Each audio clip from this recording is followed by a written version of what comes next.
Hello everyone, this is Tengu, and welcome back to Dark Souls Boss Challenge.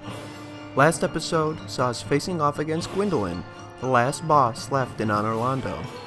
The chosen undead has now taken the nearby path and elevator up to the Duke's archives, home of Seath the Scaleless.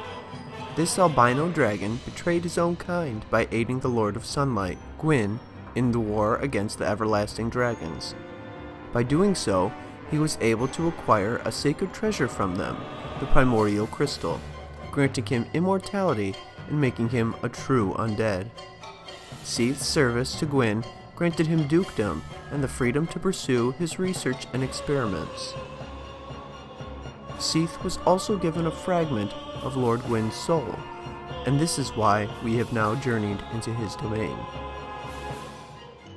Seath has been driven mad by his obsession with his work, and has gone so far to send his channelers out to capture maidens from around Lordran and subject them to his insane experiments.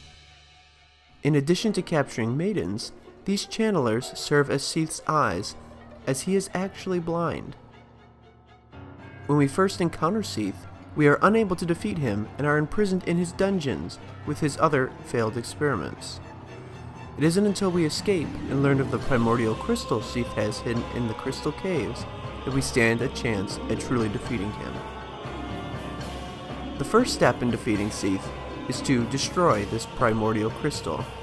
Once this is done, Seath can now be damaged normally. It can be difficult to guard against without the right setup for this fight.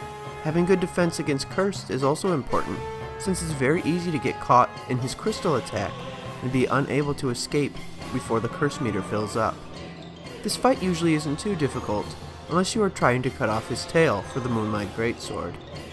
The way Seath moves around can make it difficult, but a good strategy is to have Seath break the primordial crystal himself, taking advantage of the now stunned boss to get around him and do the damage needed. To take on Seath, we have modeled our character after Havel the Rock. Havel was a bishop of the Way of White, and had a deep hatred for magic and Seath the Scaleless, going so far as to develop the magic barrier miracles to counter his sworn enemy. This miracle, in conjunction with the innately high magic defense granted by his armor, greatly reduces any threat from Seath. I was going to use another weapon found in the area, but I decided that if we are going to use Havel's set, for the lore perspective, we might as well go all the way.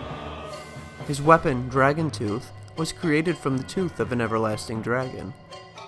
In addition to the incredible damage output of this weapon, it has granted some additional resistance to magic as well. We are using the Great Shield of Havel, which also gives us a ridiculous defense against magic attacks when everything is added up. Havel the Rock built himself around combating magic, so it only makes sense to borrow that against the grandfather of sorcery. With Seath standing little chance against our defenses, we will make short work of this boss and acquire the third soul needed to satiate the Lord Vessel. Now that Seath is out of the way, we have two paths ahead of us. Either use the broken pendant we found in the Duke's archives to access the Artorias of the Abyss DLC, or travel down to the Demon's Ruins on the path to the final Lord Soul. I was planning on doing the DLC first, but there were quite a few people who were interested in saving that for the end, so I will put the vote in here. Whichever path we take, we will see it to the end and then do the other, finishing with Gwyn.